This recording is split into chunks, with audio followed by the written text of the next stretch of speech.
Morning guys, so ito, kasama niyo na naman ako sa video na to. Magpapalow fly tayo kasama si Boy Tapang, si Flynn, tsaka si Brutus yan.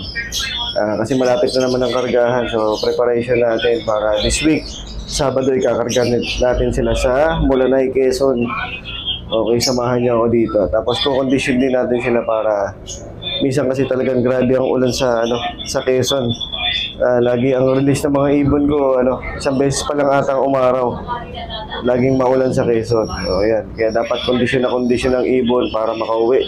Low fly tayo. Brutus, Boy Tapang, tsaka si Flynn. Yung dalawa namumulbos na. Ito si Flynn, habol pa. Baka bukas pulbos na ang katawan nito. Maganda na kondisyon. Ayan. Okay, paliparin muna natin sila. Okay.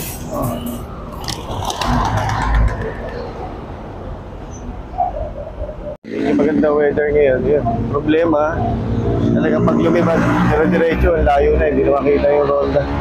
Kaya maya na uli yun, babalik siguro mga after 30 minutes. Sige, mamaya uli. Okay guys, thank you.